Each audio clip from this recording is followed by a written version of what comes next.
Queridos e prezados irmãos da TV Caminho Livre, graça e paz do Senhor Jesus.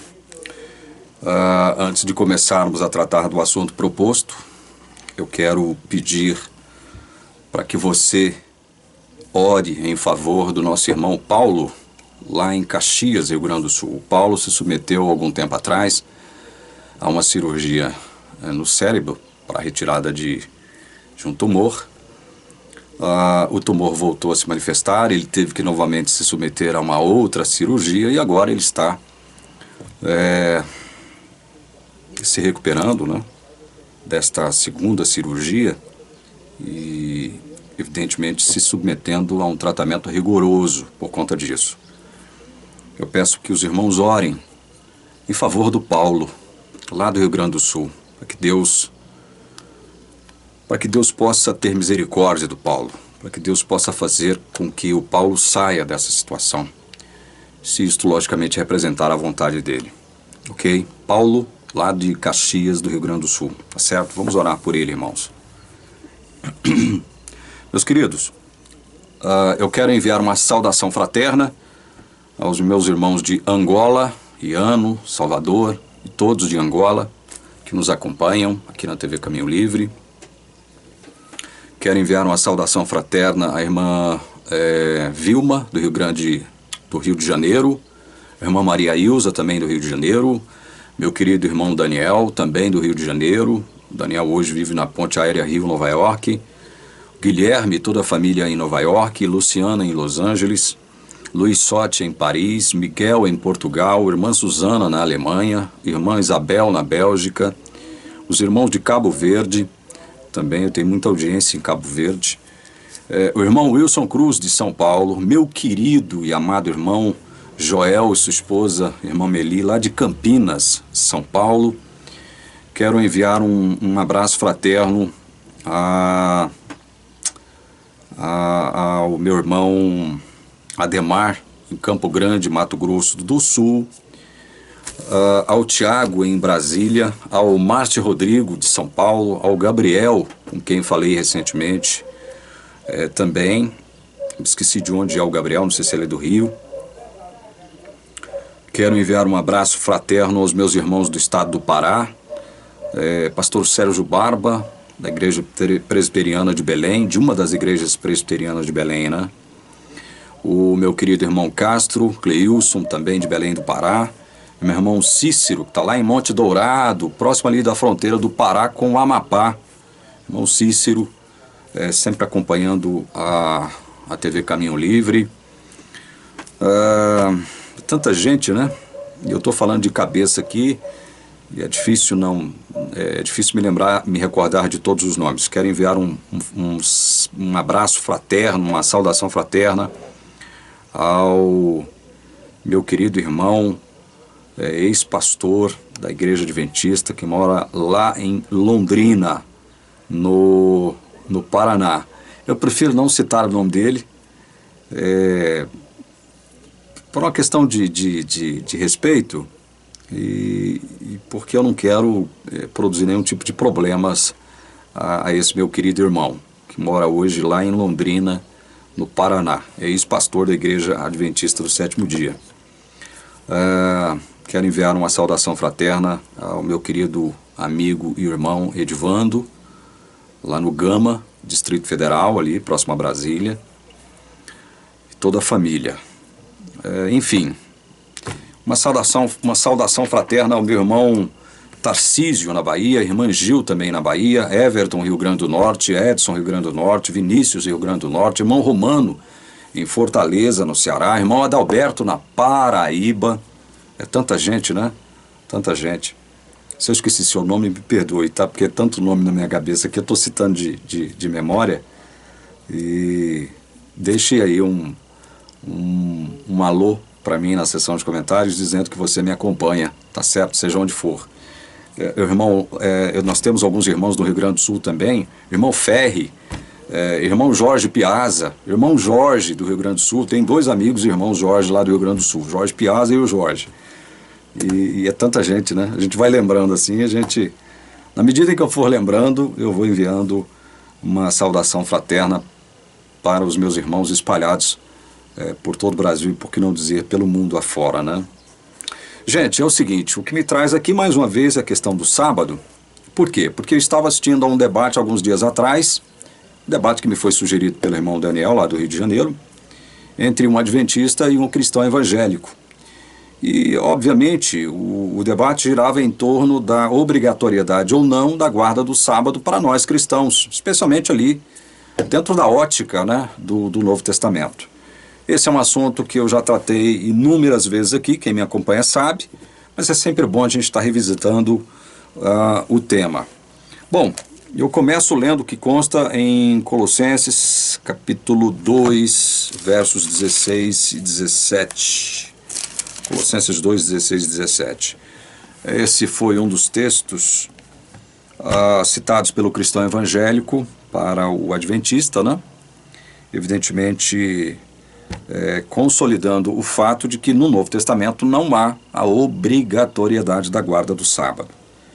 Ninguém, pois, vos julgue por causa de comida e bebida, ou dia de festa, ou lua nova, ou sábados, porque tudo isso tem sido sombra das coisas que haviam de vir. Porém, o corpo é de Cristo. Muito bem.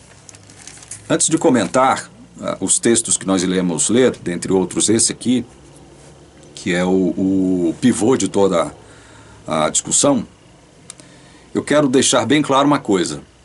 Enquanto cristão que sou hoje, um cristão livre, né? Eu não estou hoje ligado de forma regular a nenhuma denominação religiosa, né? De vez em quando assisto um culto aqui, outro acolá, na igreja presbiteriana, mas não estou ligado a nenhuma denominação religiosa. Eu hoje não vejo como obrigatório tanto a guarda do sábado quanto a guarda do domingo. Me perdoe quem assim pensa, eu não vou discutir, não vou brigar, respeito quem acha que o sábado deve ser guardado e quem acha que o domingo deve ser guardado. No entanto, eu tenho que fazer uma observação. Olha, eu só não irei respeitar tanto os guardadores do sábado quanto os guardadores do domingo quando eles, ao discutirem essa questão da obrigatoriedade da guarda desses dias, impor ou tratar de colocar essa questão da guarda do dia como condição sine qua non haverá salvação. Aí sim, aí eu vou desrespeitar, né, respeitosamente a todos esses que imporem essa questão sob tal prisma. É por isso que, veja bem, eu tenho um litígio com relação à Igreja Adventista por conta justamente da Igreja Adventista dizer ao mundo, né, propugnar ao mundo com relação à guarda do sábado, que a guarda do sábado é condição sine qua non de salvação. Muitos adventistas irão rugir como leões agora, né, contra mim, dizendo que eu estou falando uma mentira. É óbvio que eu não estou falando mentira. Quem é adventista sabe que para o adventista, o sábado agora, nos últimos dias, ele se revestirá de uma tal importância que quem não guardar o sábado, segundo o entendimento adventista, não será selado. Quem não for selado não se salvará. Ou seja, trocando em miúdos, para o adventista, a guarda do sábado é questão de salvação, sim. Eu não tenho o livro aqui, Testemunhos Seletos, mas eu já citei esse texto de Ellen G. White, dando conta de que a questão da guarda do sábado é uma questão de salvação ou perdição. Salvação ou perdição, ou seja, para os adventistas, especialmente para Ellen White, a guarda do sábado é sim uma questão de salvação, né? Então, eu estarei em litígio, mas em litígio dogmático, digamos assim, com o adventista do sétimo dia e com todos aqueles que assumem que a guarda do sábado é condição sine qua non para a salvação. Eu respeito todos aqueles que acham que devem guardar o sábado. Eu não tenho nada contra isso. Quer guardar o sábado? Guarde. Faça bom proveito com a sua guarda do sábado. Uma observação que eu faço para você que procura guardar o sábado é: quer guardar o sábado? Guarde o sábado, mas guarde o sábado conforme o mandamento, conforme aquilo que a Bíblia prescreve como sendo obrigatoriedade em relação à guarda desse mesmo dia. Quer guardar? Então guarde-o concordemente com aquilo que você acha que a Bíblia prescreve com relação à obrigatoriedade para a guarda do dia. Não estou querendo... Veja bem, alguém pode dizer, então você está se contradizendo, porque se você reconhece que a Bíblia diz, prescreve alguns critérios para a guarda do sábado, você está se contradizendo? Não, eu estou falando de acordo com a lei de Moisés, de acordo com a legislação mosaica, certo? Judaica, hebraica, e não conforme a visão cristã, certo? É com relação ao dogma, né, o arcabouço mosaico que eu estou falando, certo? Do mesmo modo, eu vou observar os guardadores do domingo. Quer guardar o domingo? Faça-o conforme a sua consciência, conforme aquilo que você acha que deve ser feito ou não, para que você possa observar e observar bem esse dia. Agora, não tente colocar a guarda do domingo como condição sine qua non. Isso aí já não dá para aceitar, né? Nem a guarda do sábado e nem guarda do domingo. Então, o meu posicionamento hoje como crente nas Sagradas Escrituras, crente em Cristo que sou, crente no Evangelho da Graça, é que não existe obrigatoriedade para se guardar qualquer dia da semana hoje. Eu posso buscar a Deus em qualquer dia da semana, em qualquer hora do dia. Seria interessante eu observar e separar um dia para Deus? Aí eu vou até mais longe. Seria interessante você separar não só um dia para Deus, né? O interessante seria nós separarmos 6 dias para Deus e um para nós. Esse seria o bom mesmo seria se fosse assim, né? Só que nós estamos numa conjuntura que não nos permite fazer isso. Agora, eu não vejo como obrigatório tanto a guarda do sábado quanto a guarda do domingo, certo? Muito bem. O adventista que estava debatendo com o cristão evangélico na rádio, ele objetou o cristão evangélico quando este citou Colossenses 2, 16, 17, esse texto que nós acabamos de ler. Ninguém, pois, vos julgue por causa de comida e bebida, ou dia de festa, ou lua nova, ou sábados, porque tudo isso tem sido sombra das coisas que haviam de vir, porém o corpo é de Cristo.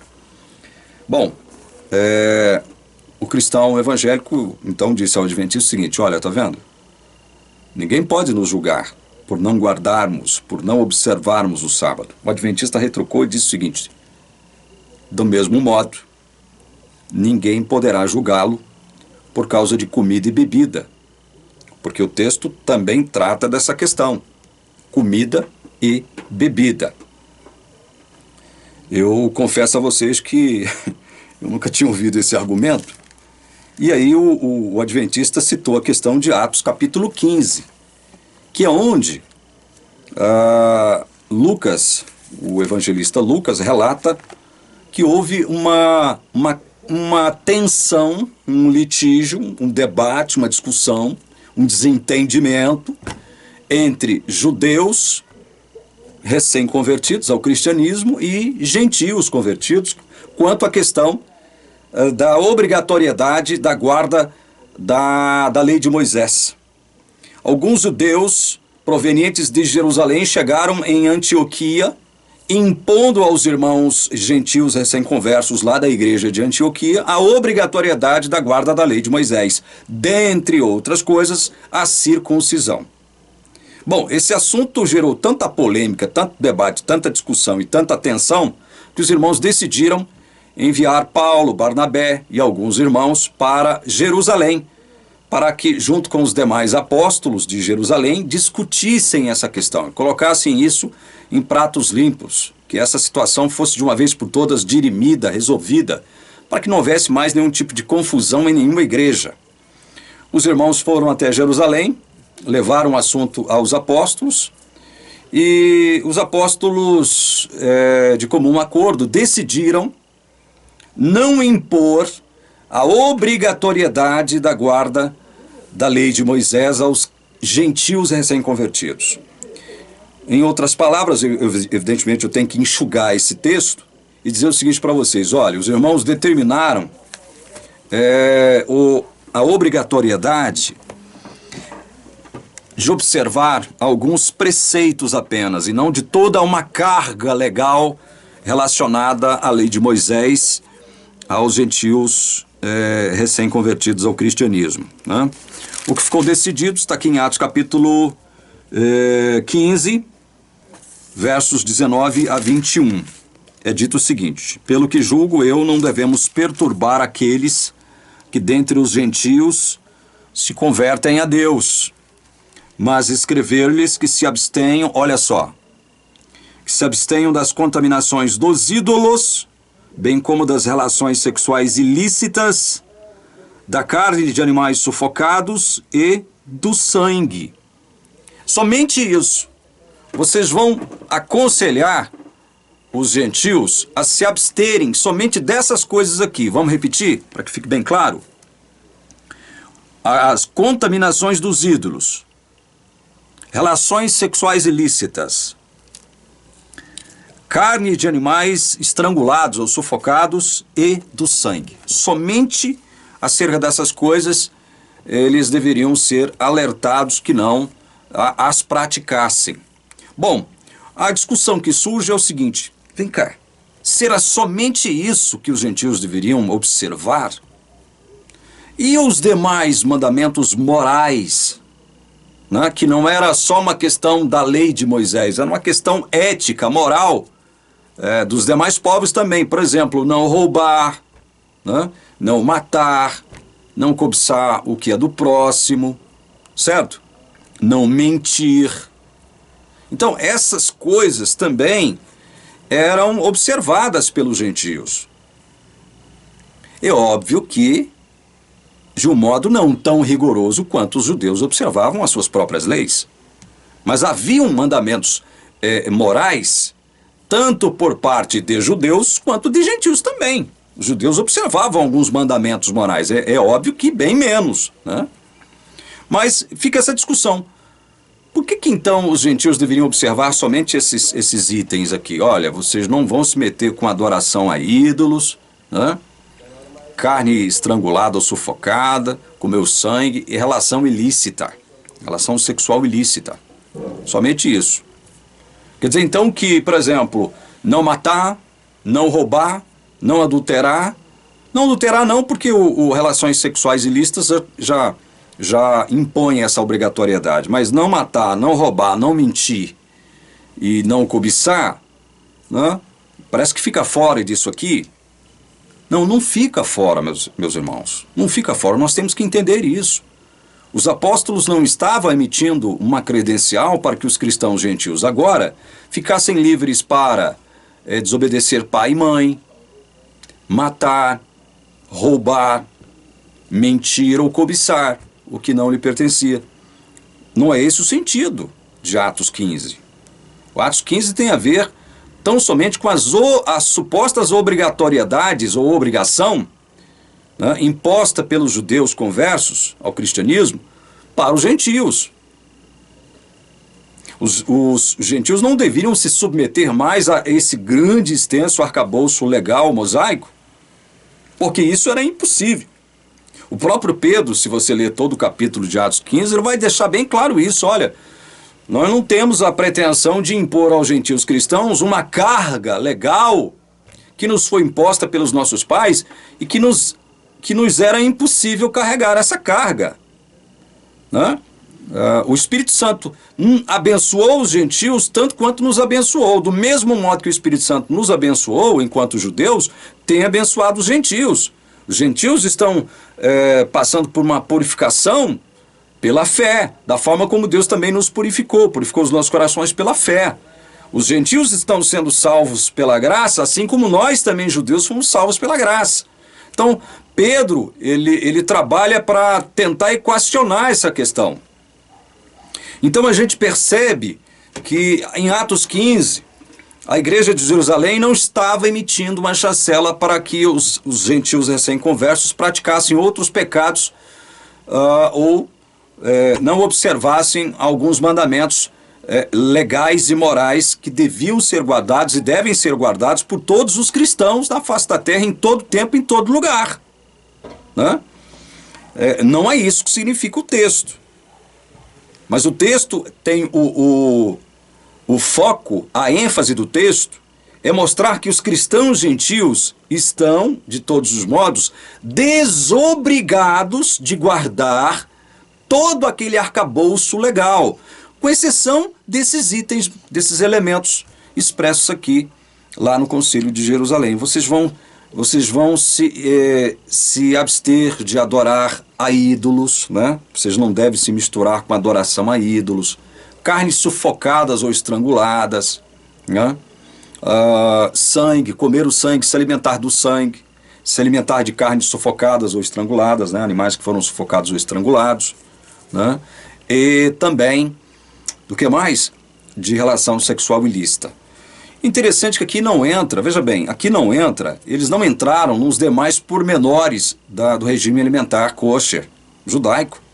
Eles não trataram aqui da questão da carne do porco, eles não trataram de relacionar aqui, de repetirem aquela relação de animais considerados puros ou livres para servirem de alimentos, e aquela relação de animais impuros que não estavam,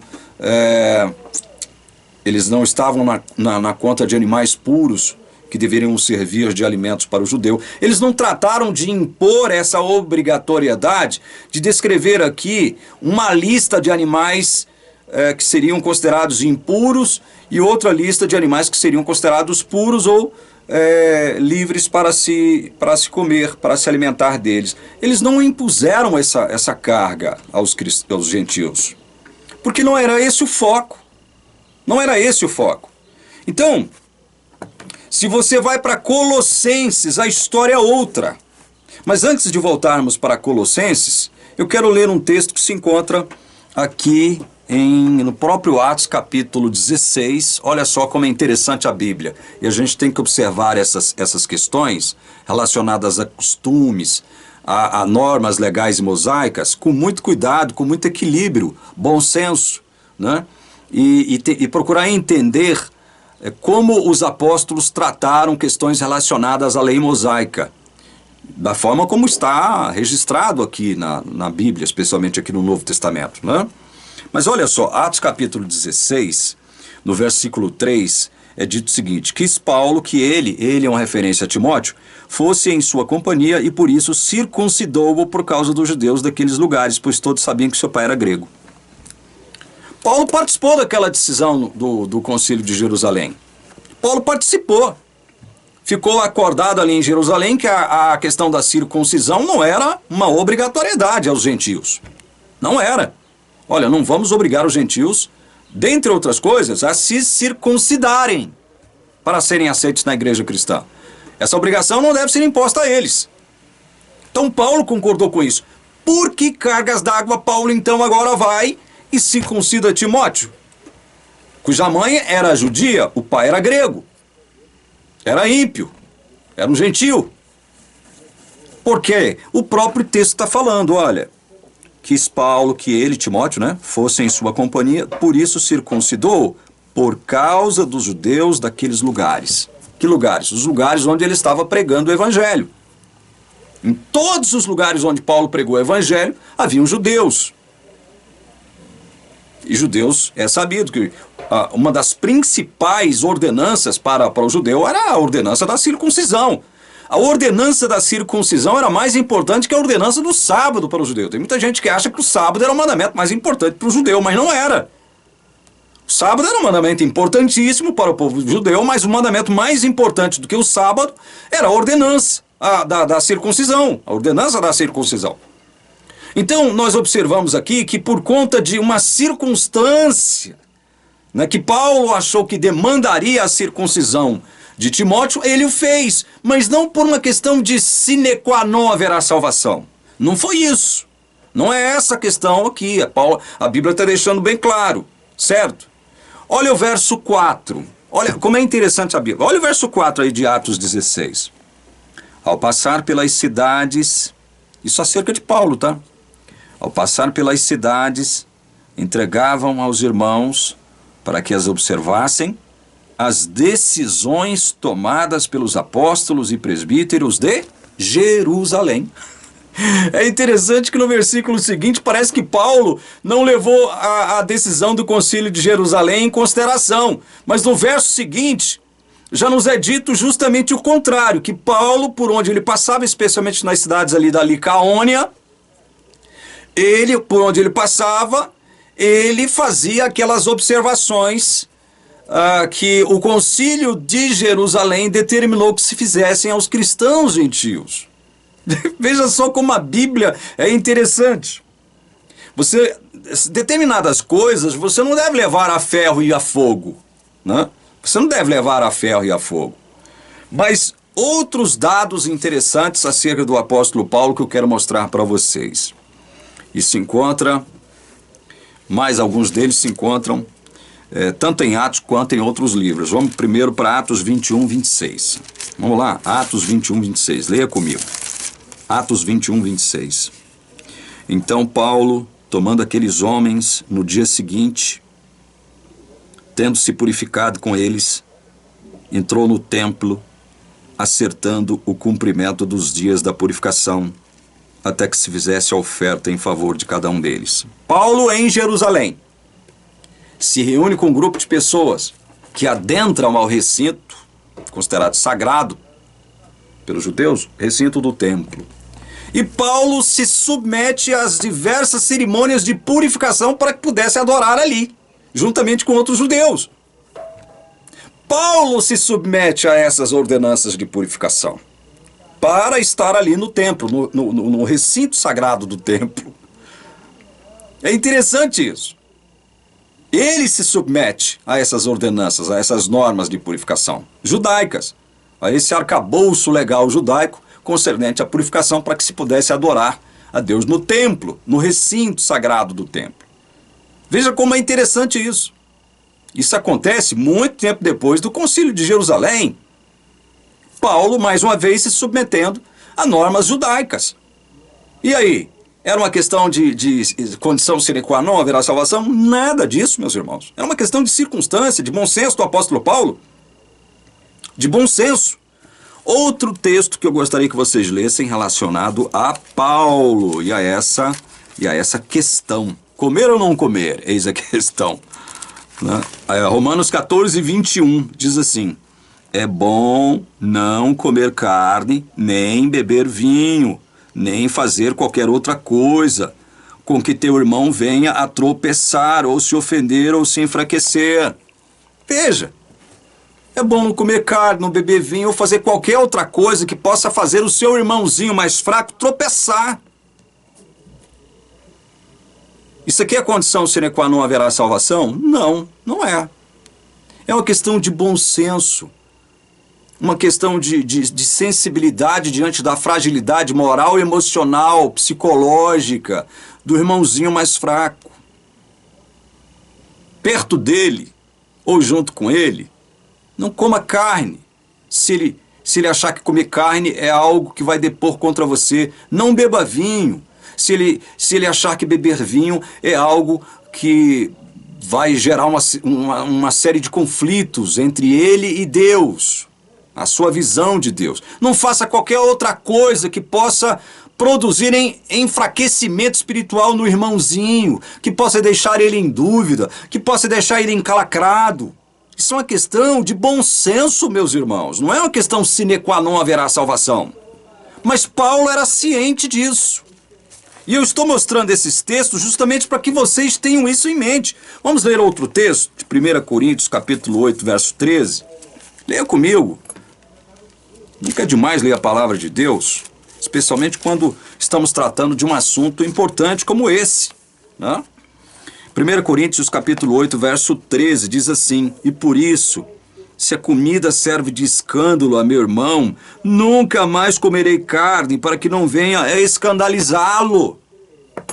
Se, olha só, isso aqui não é condição sine qua non, haverá salvação. Ele está só colocando as coisas de um modo subjetivo, observando as fragilidades dos demais irmãos, que não pensavam como ele nesses assuntos, especialmente no assunto aqui de devo comer carne sacrificada ao ídolo ou não? Paulo era forte ao ponto de saber o seguinte, olha, o ídolo na verdade não existe, né? Então a carne que foi sacrificada a um ídolo, para mim, e obviamente ele estava raciocinando conforme a palavra de Deus, não tem problema nenhum fazer uso dela, porque o ídolo não existe. Logo, a carne, se ela for considerada boa para que eu possa me alimentar dela, eu vou comer. Se ela estiver em condições de me servir de alimento, eu vou comer. Mas para muitas pessoas, uma carne sacrificada ao ídolo não era uma carne ideal, adequada para servir de alimento para o crente, para o cristão. Então, é nessas condições que Paulo diz aqui, olha, por isso, se a comida serve de escândalo a meu irmão, nunca mais comerei carne para que não venha escandalizá-lo. Enquanto você estiver perto desse irmão, nunca mais coma carne para não escandalizá-lo, irmão. É você preocupado com a vida espiritual do seu irmão. Isso aqui, gente, isso aqui é cristianismo, no mais alto grau. Eu não devo me preocupar só com a minha vida, eu devo me preocupar com o meu irmãozinho, que é frágil. Entendem? Então eu estou dando esses exemplos bíblicos para que vocês entendam uma coisa. Sabe, Paulo participou do concílio de Jerusalém. Ali ficou determinado que eles deveriam evitar a adoração de ídolos, comer carne de um animal que foi sufocado, não é? Comer o sangue desse animal, ou de qualquer animal, né? Aí já não importa o animal, comer sangue, evitar isso. E imoralidade sexual, evitar qualquer tipo de imoralidade sexual. Agora, isso não significa que você se abster dessas coisas, não significa também que a sua salvação dependia de você se abster dessas coisas. Não significa isso. Isso é por uma questão de bom relacionamento, de boa vizinhança, de equilíbrio nas relações entre irmãos. É somente isso. É somente isso. E mais uma vez, eu peço que vocês leiam comigo aí à frente, 1 Coríntios 9, verso 20, para que vocês entendam de uma vez por todas o que eu estou tentando dizer para vocês. 1 Coríntios capítulo 9, verso 20, diz assim: procedi para com os judeus como judeu, a fim de ganhar os judeus. Para os que vivem sob o regime da lei, como se eu mesmo assim vivesse, para ganhar os que vivem debaixo da lei, embora não esteja eu debaixo da lei. Você entendeu? Agora, com esse texto aqui, por que Paulo parecia ser alguém contradizente? Se a gente pega o texto, um texto bíblico, seja ele o texto que for, e a gente analisa de um modo superficial aquele texto, não procura compará-lo com os demais textos que tratam aparentemente, ou que estejam de alguma forma relacionados com o mesmo assunto.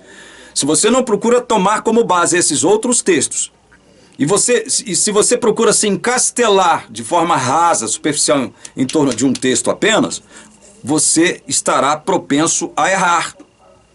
Então é necessário você, dentro do possível, né, se precaver e procurar conhecer todos os textos, dentro do possível, né, que tenham relação com o mesmo assunto, para que você amplie o seu entendimento, para que você para que o seu entendimento esteja fundamentado na palavra de Deus e não seja um entendimento radical, que não seja um entendimento que vá produzir o que? Radicalismos, fanatismos, falta de equilíbrio. A Bíblia não pode produzir isso em você, em mim, em ninguém. Quando isso acontece, significa que eu, ou quem quer que seja, interpretei ou interpretamos mal a palavra de Deus, porque a Bíblia, ela não estimula o fanatismo, ela não estimula radicalismos como estes.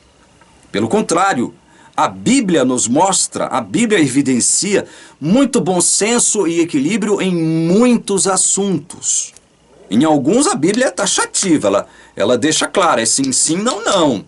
Em outros não. É uma questão subjetiva. Ela deixa a questão em aberto, segundo a consciência de cada um. E Paulo é a pessoa que mais tratou de deixar claro esse equilíbrio de algumas situações. Paulo foi o apóstolo que mais se preocupou com o bom senso, com o equilíbrio em relação a essas ordenanças que deveriam ser passadas para os gentios conversos ou não. Vejam o interessante, uma discussão relatada em Gálatas. Todos nós conhecemos esse fato. Gálatas capítulo 2. Gálatas capítulo 2. A discussão entre Paulo e Barnabé. Foi uma discussão, aliás, entre Paulo, Pedro e Barnabé.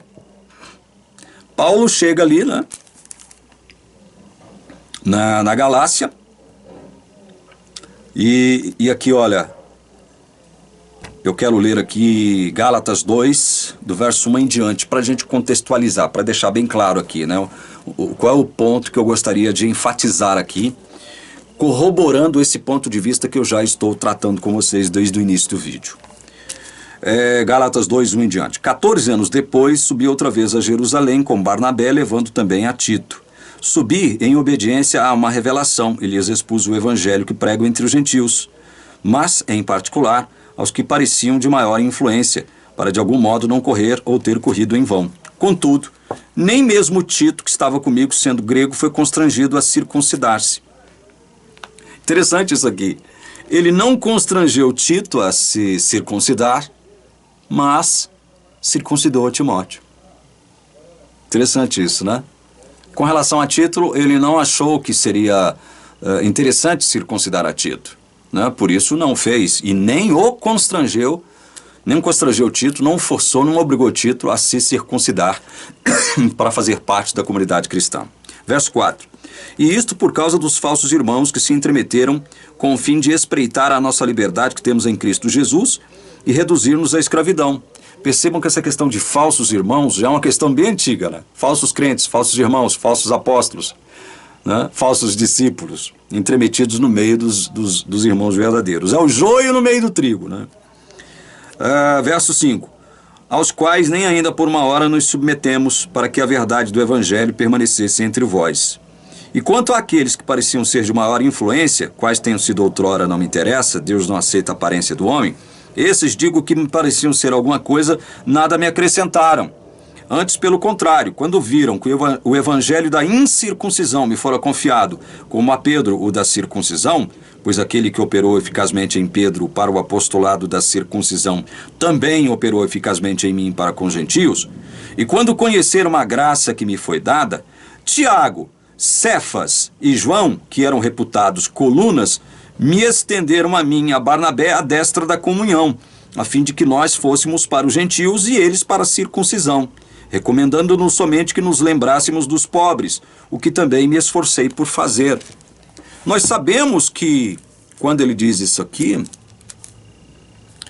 que os apóstolos considerados colunas fizeram uma observação especial para que Paulo, nas suas viagens missionárias, se lembrassem dos pobres, se lembrasse dos pobres também, que precisavam da ajuda dos crentes em toda aquela região, porque muitos estavam passando necessidades, passando fome, né? Então, havia essa observação também em relação aos pobres.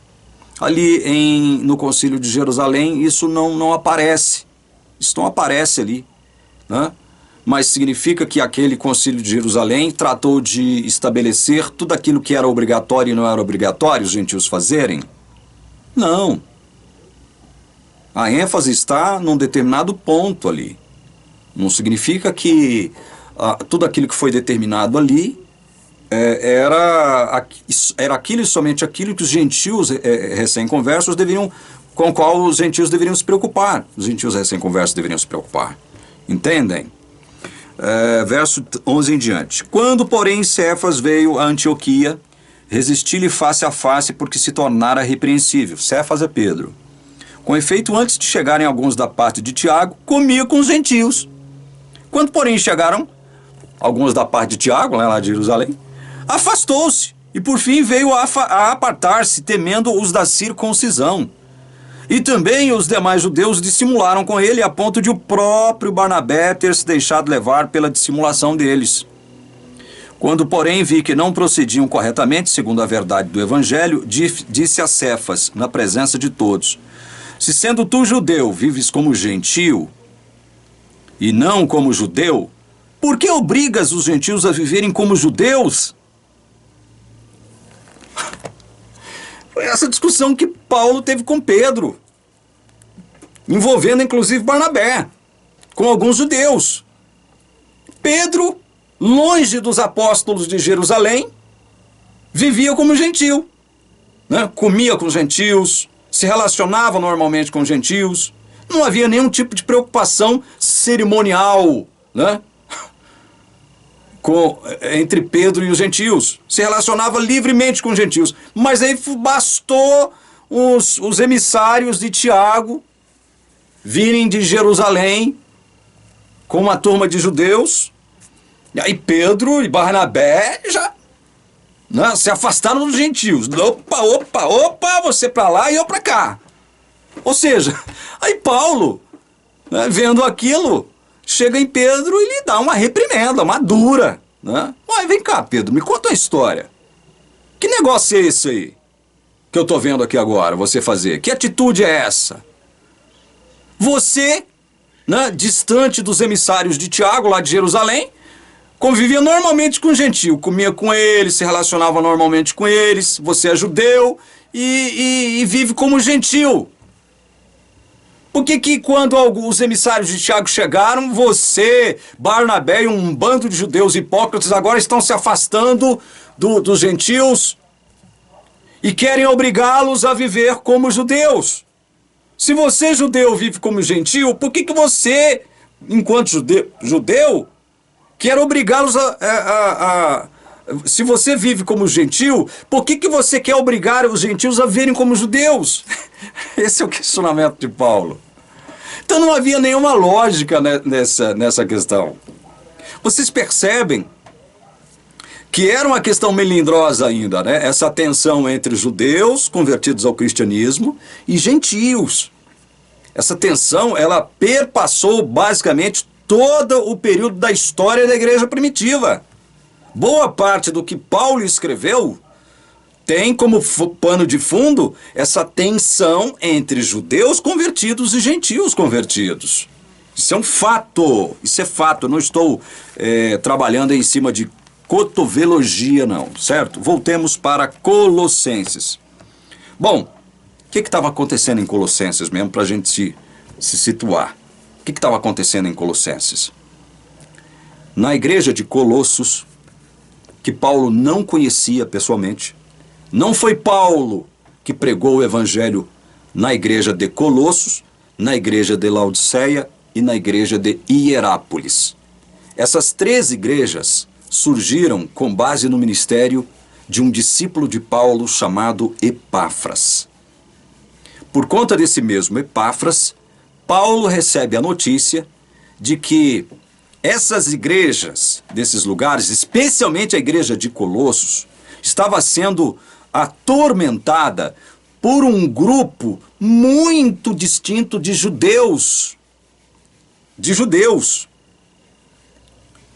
Um grupo muito distinto, muito específico, muito especial, muito diferente dos demais judeus. Por que esse grupo era distinto, era um grupo especial, e por que Paulo então escreve aos Colossenses com base nesse relato? Porque esses judeus eram judeus e ao mesmo tempo eram gnósticos, astrólogos, místicos e ascetas. Meu Deus do céu, o que significa tudo isso? Resumo, esses judeus eram judeus sincréticos, não eram apenas judeus.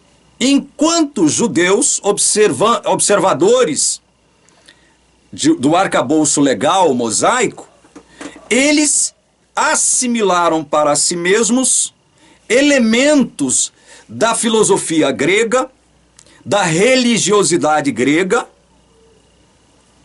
e de outras nações. Algumas ideias que eram completamente estranhas ao cristianismo, eram ideias de nações ímpias, crenças de nações ímpias. Então eles eles condensaram numa religião, numa espécie de visão religiosa deles, uma cosmovisão religiosa deles, elementos do judaísmo, elementos do gnosticismo, elementos do misticismo e elementos do ascetismo.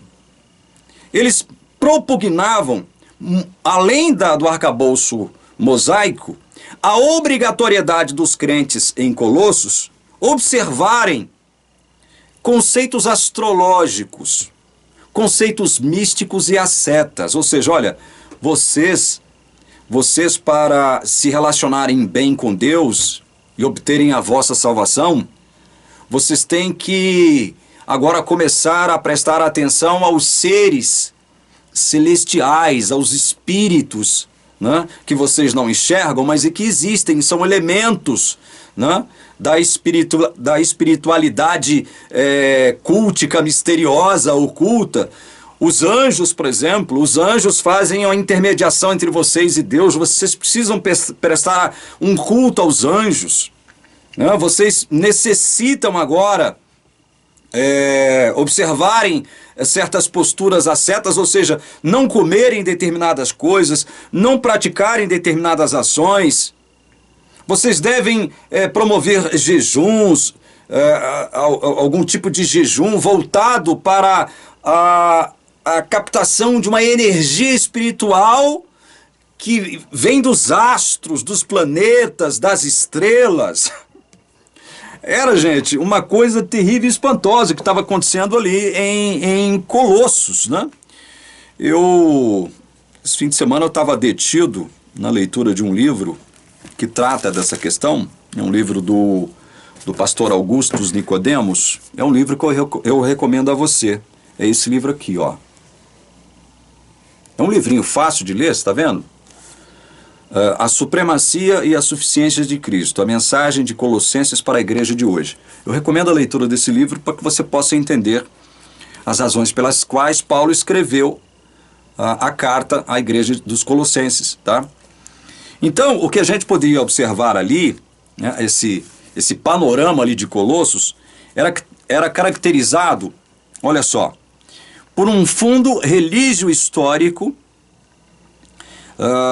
advindo de um judaísmo gnosticizado em que ideias judaicas e irano-persas, bem como a astrologia caldeia, talvez foram intimamente entrelaçadas e ligadas com o cristianismo. Isso aqui consta no Dicionário Internacional do Novo Testamento, página 2178. Então havia ali um sincretismo religioso, tendo como pano de fundo, como base, todo o arcabouço legal mosaico. Ou seja, esses judeus que estavam atormentando a vida dos cristãos em Colossos, eles chegaram com essa ideia dessa religião multifacetada, mística, com elementos do gnosticismo, de ascetismo, de culto aos anjos, né? De observar algumas leis da astrologia, como se astros, estrelas e planetas pudessem de algum modo determinar o curso do nosso destino aqui na Terra. É por isso que Paulo vai dizer o que ele diz aqui em Colossenses capítulo 2, a partir do verso 6. Veja só o que Paulo escreve aos Colossenses em Colossenses 2, a partir do verso 6. Portanto, assim como vocês receberam Cristo Jesus, o Senhor, continuem a viver nele. Olha, vocês não receberam Cristo Jesus observando elementos da astrologia caldeia, elementos do gnosticismo, né? Porque o gnosticismo propugnava o seguinte: olha, você quer ser salvo, você tem que participar de um conhecimento secreto que só é franqueado a alguns iniciados, né? A alguns privilegiados. Né? Existia isso dentro do gnosticismo. O conhecimento, a ciência, uma ciência misteriosa, oculta, que alguns privilegiados deveriam assimilar para poder serem salvos, né? Então Paulo, ele tira isso da ideia dos Colossenses: olha, assim como vocês receberam Jesus, andem nele. E vocês não receberam Cristo Jesus observando isso que esses judeus estão tentando fazer vocês observarem agora. Verso 7. Estando enraizados, edificados nele e confirmados na fé, como foi ensinado a vocês, crescendo em ação de graças. né? Enraizados, edificados em Jesus, confirmados na fé, como foi ensinado a vocês, crescendo em ações de graça. Olha o verso 8. Tenham cuidado para que ninguém venha a enredá-los com a sua filosofia e vãs sutilezas, conforme a tradição dos homens. Essa tradição dos homens aqui nos remete para a lei de Moisés. Homens, evidentemente, povo judeu, né? Aquela tradição forte, né? Dos judeus, né? Conforme os rudimentos do mundo. Essa frase aqui, conforme os rudimentos do mundo, é uma frase-chave para que a gente entenda o que estava envolvido nessa questão dos colossenses ali. Conforme os rudimentos do mundo. Em grego, isso está do seguinte modo: kata, ta, stoikeia, toi, kosmoi. Conforme os rudimentos do mundo. Essa frase tem a ver com o quê? Com a ideia de que planetas, estrelas, astros, anjos, né, seres espirituais, conhecimento oculto, conhecimento misterioso, tudo isso tem a sua importância para que nós possamos determinar o nosso destino. E não apenas a fé em Jesus Cristo. Em outras palavras, era isso que aqueles judeus estavam propondo para os colossenses. Então, Paulo aqui, no português, está conforme os rudimentos do mundo. Esses rudimentos do mundo então tem a ver com essa ideia, né? De um culto místico, de culto aos anjos, a importância de astros, estrelas e planetas supostamente determinando o seu destino. Tudo isso está incluso aqui dentro desse pano de fundo que Paulo retrata aqui como conforme os rudimentos do mundo, né? E não segundo Cristo. Vejam que Cristo está longe dessa história. Cristo não fazia parte dessa história aqui. Chegam os judeus propondo uma série de observâncias, uma série de normas, uma série de ordenanças para o povo colossense, e Cristo fica à parte, né? Verso 9. Porque nele, olha só, nele quem? Jesus, habita corporalmente toda a plenitude da divindade. Por que Paulo tem que dizer isso aqui? Porque havia a ideia trazida por esses judeus, né, místicos, gnósticos e ascetas, de que tudo que era material era ruim.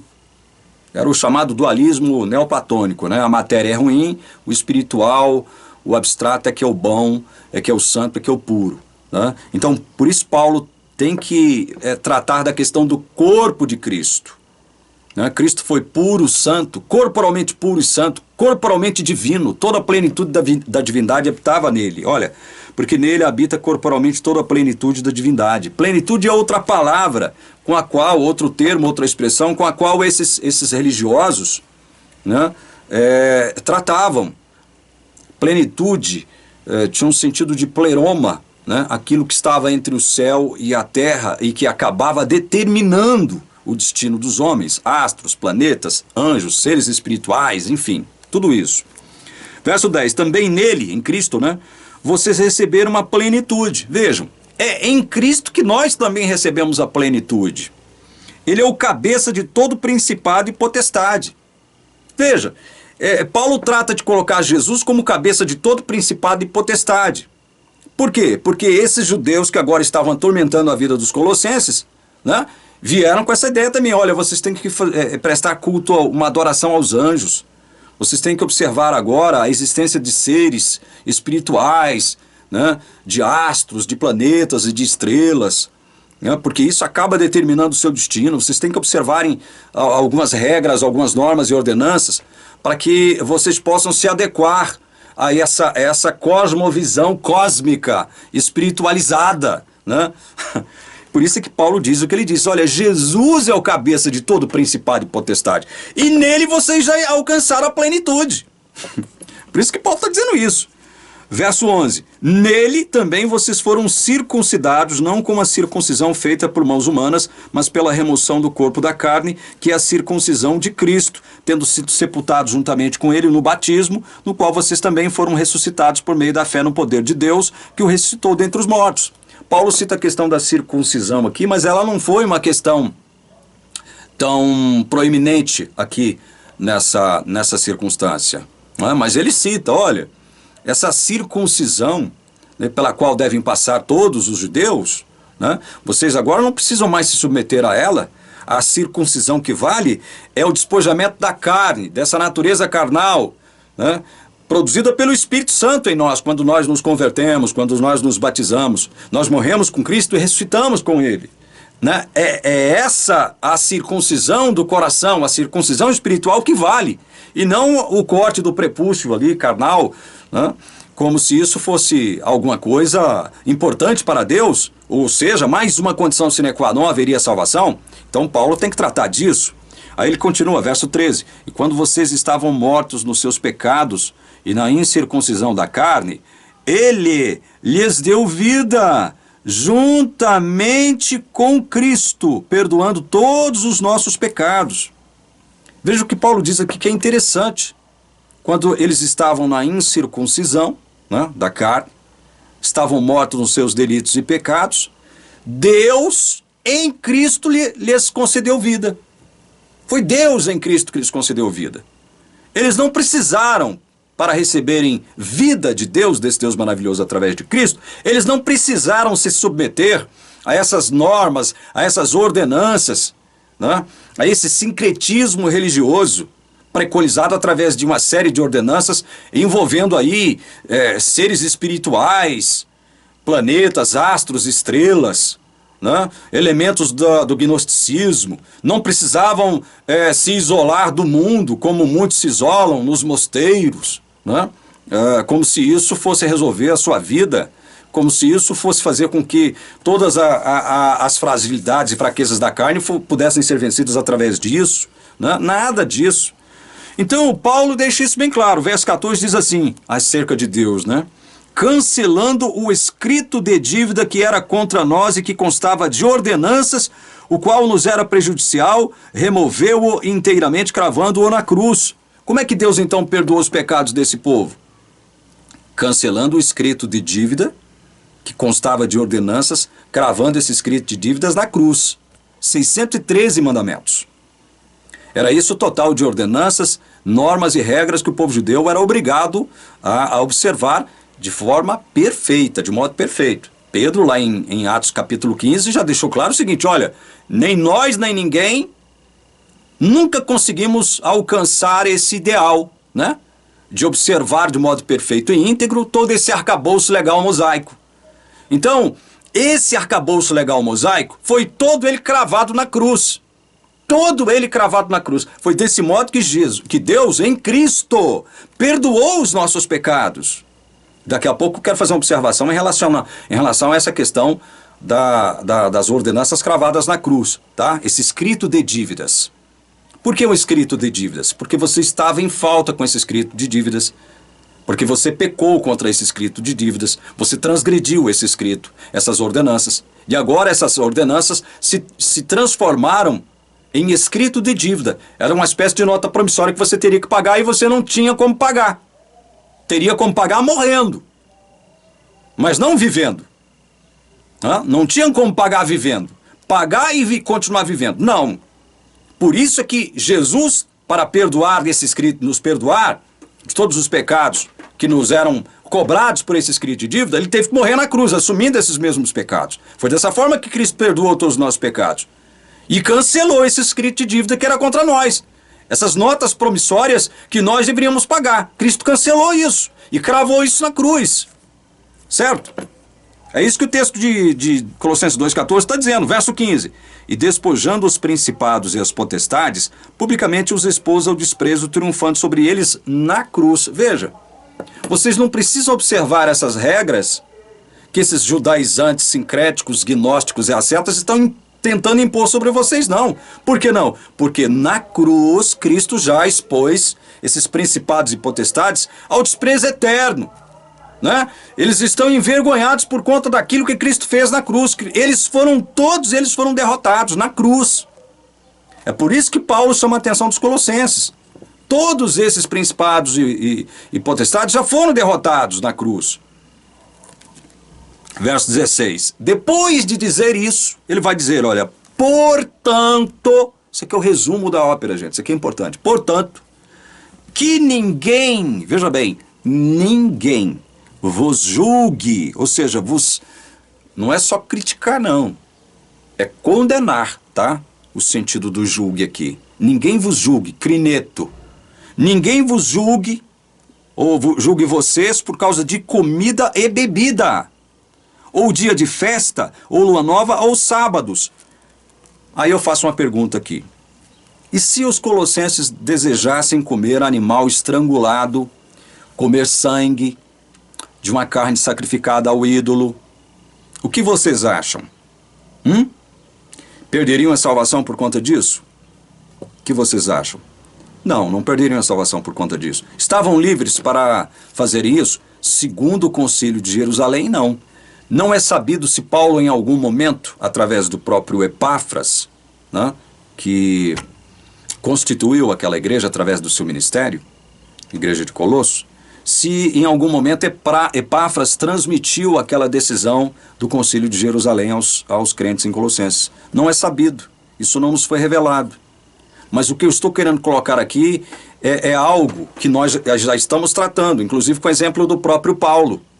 Paulo se submeteu em alguns momentos, em algumas circunstâncias, a algumas determinações judaicas. Em outro momento ele censurou o próprio Pedro, né, por ser judeu viver como gentil, e agora está querendo obrigar os gentios a viverem como judeus. Ou seja, uma questão hipócrita, de hipocrisia mesmo. A questão de Paulo era não, uma questão de bom senso, de saber que estava lidando com gente mais frágil, emocional, espiritual, psicologicamente inferior a ele. Então, por isso ele assumiu algumas atitudes de submissão em relação a algumas normas judaicas. Mas não é porque ele era hipócrita, ou ele era duas caras, ou porque ele não respeitou as decisões do Concílio de Jerusalém. Não, por uma questão de bom senso. Eram coisas subjetivas. Portanto, eu vos digo, com toda a liberdade que a palavra de Deus me diz, o seguinte, olha, ao mesmo tempo em que Paulo diz aqui, olha, ninguém condene vocês pelo fato de vocês não observarem algumas regras judaicas relacionadas a comida e bebida, dia de festa, lua nova ou sábados. Ninguém tem o direito de condenar vocês. Ainda se eles comessem carne sacrificada ao ídolo, ainda que eles comessem sangue, ainda que eles comessem animal sufocado, sim. Ainda que eles fizessem uso dessas coisas. Porque isso não é questão de salvação. Isso não é questão de salvação. Quantos gentios serão salvos? Quantas pessoas serão salvas sem terem tido a oportunidade de observarem todas as coisas saudáveis que Deus prescreveu em sua palavra, tanto no Velho quanto no Novo Testamento? Quantas? Nós temos um exemplo no próprio Novo Testamento acerca daquele ladrão que se converteu na cruz. Nunca praticou nada de bom, se praticou, ficou ali, né, escondido na sua biografia, que era anônima. Morreu como ladrão, dependurado numa cruz, mas se converteu no último instante ali. Deus foi gracioso para com ele, derramou graça sobre a vida dele. Deixa eu retificar aqui, ele não morreu como ladrão, ele morreu como crente, mas viveu a vida inteira como ladrão. Morreu como crente, verdadeiro em Cristo. Nós o veremos na eternidade, nós o veremos, será nosso irmão na eternidade. Estão entendendo? Só que ninguém tinha condição, veja, de julgar os crentes de Colossos por não se submeterem àquele conjunto de cerimônias que eram nitidamente, né, claramente ligadas, relativas à tradição dos judeus. Ninguém poderia condená-los por isso. Ninguém. E aí o próprio Paulo diz o seguinte no verso 17, porque tudo isso tem sido sombra das coisas que haviam de vir, porém o corpo é de Cristo. Mais uma vez ele tem que falar, olha, tudo isso, né, se abster de determinadas comidas, de determinadas bebidas, estar livre para comer determinadas comidas e beber determinadas bebidas, observar dias de festas anuais, mensais e semanais, como era o caso dos sábados, né, sabatom, aqui é o termo, né, nada disso, né, nada disso, se você não observar nada disso, relacionada à comida, bebida, observar dia de festa, lua nova ou sábado, nada disso poderá te condenar. Por quê? Porque tudo isso era sombra, tudo isso apontava para algo, para uma realidade que haveria de vir e que se cumpriria no corpo de Cristo. Por que Paulo cita o corpo de novo? Porque havia aquela ideia do dualismo neoplatônico de que tudo que era corporal e material era ruim, né? E que somente o espiritual, o abstrato, né? Aquilo que era intangível é que era bom, né? Então Paulo quer destruir, desconstruir esse misticismo idiota, né? Que estavam tentando impor aos cristãos de Colossos. E aí Paulo vai mais longe dizendo o seguinte, verso 18. Não deixem que ninguém se faça de árbitro para desqualificar vocês, com pretexto de humildade e culto de anjos, baseando-se em visões, estando cheio de orgulho, sem motivo algum na sua mente carnal. Veja só como ele descreve essas pessoas. Mente carnal, culto de anjos, visões, suposta humildade, né? Suposta humildade. Esses queriam desqualificar os crentes em Colossos por quê? Por não observarem mais a lei relacionada à comida e bebida, a lei dos judeus, e por não observarem dias de festa, lua nova e sábados. Os sábados eram festas semanais. Queriam condenar os crentes de Colossos por conta disso. A pretexto de falsa humildade, culto dos anjos, né? Superioridade moral, espiritual, algo nesse sentido. Cheio de visões. Olha, eu tive uma visão, irmão. Deus me deu uma visão que você deve continuar praticando, né, aquelas leis, aquele arcabouço judaico e acrescentar a isso elementos do gnosticismo, acrescentar a isso elementos de uma religiosidade pagã, na qual estão ali prescritos algum tipo de adoração a seres de outros planetas, aos próprios astros, planetas, anjos, enfim, meu Deus do céu, que confusão! Que é isso? Verso 19. E não retendo a cabeça, a partir do qual todo o corpo suprido, bem vinculado por suas juntas e ligamentos, cresce o crescimento que vem de Deus. Não se submetam a esses que tentam impor essas obrigações sem sentido a vocês. Essas pessoas não estão ligados à cabeça. Quem é a cabeça de tudo e de todos é Cristo. Paulo deixa isso bem claro. Eles queriam impor essa religião, essa nova religião multifacetada, impregnada de judaísmo, de gnosticismo, de misticismo, de astrologia, caldeia, enfim. Uma coisa de doido. Sem Cristo. Queriam que eles abandonassem Cristo. Olha, salvação não é tão fácil assim como o Paulo pregou para vocês, não. Não. Vocês têm que observar uma série de coisas. Inclusive, guardar aí a lei kosher do judaísmo. Vocês têm que observar essas leis. E tem que guardar os sábados. Anuais, mensais e semanais. Vocês têm que guardar, porque senão vocês não vão ser salvos, não. E tem que adorar anjos, né? Tem que evitar uma série de coisas. É isso aí. Salvação não é tão fácil assim, não. Tudo isso, meus irmãos, sem Cristo. Então, Paulo tem que advertir duramente, gravemente os colossenses. Verso 20 em diante. Se vocês morreram com Cristo para os rudimentos do mundo... Olha, de novo, a frase. Stoikeia toi kosmoi. Stoikeia toi kosmoi. Rudimentos do mundo. Se vocês morreram para isso, morreram com Cristo para esses rudimentos do mundo, que são esses rudimentos do mundo ao qual Paulo se refere aqui? Culto de anjos, misticismo, gnosticismo, conhecimento oculto, astros, planetas e estrelas determinando o seu destino aqui na Terra. Entende? O fato de você ter que observar as leis judaicas, tanto com relação à comida e bebida, quanto com relação a dias de guarda. Tudo isso não tem valor nenhum. Não tem valor nenhum. É isso que Paulo está tentando dizer aqui. Porque se sujeitam a regras como se ainda vivessem no mundo? Por que vocês deverão se submeter a essas regras? Como se vocês estivessem vivendo nesse mundo. Nós cristãos já pertencemos a um mundo superior a esse. Nós não devemos nos submeter a esses rudimentos desse mundo aqui. Isso não significa deixar de viver. Isso não significa se enfiar, embrenhar no meio do mato e ser um cristão eremita, um ermitão.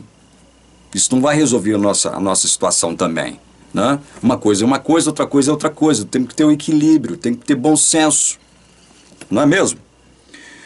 Verso 21. Não toque nisto, não coma disso, não pegue naquilo. Vejam. Olha, você não pode pegar nisso, você não pode tocar naquilo, você não pode comer aquilo. Senão você está perdido. Deus vai ficar irado contra você, você vai perder a sua salvação. Verso 22. Todas estas coisas se destroem com o uso. São preceitos e doutrinas de homens. Essas coisas, não toque nisso, não coma aquilo, não pegue aquilo outro, se destrói com o uso. Se você come alguma coisa que você não deveria comer, mas já comeu, não tem como voltar atrás, não tem como, né? Isso será destruído com o uso. Entendeu? De fato, verso 23, essas coisas têm aparência de sabedoria, ao promoverem um culto que as pessoas inventam, falsa humildade e tratamento austero do corpo. Mas elas não têm valor algum na luta contra as inclinações da carne. Eu vou encerrando por aqui. Perceberam todo o bom senso? Esse bom senso muito criterioso de Paulo? E que eu mostrei na Bíblia para vocês aqui? Paulo, em algumas circunstâncias, se submeteu a algumas normas, algumas exigências da lei judaica.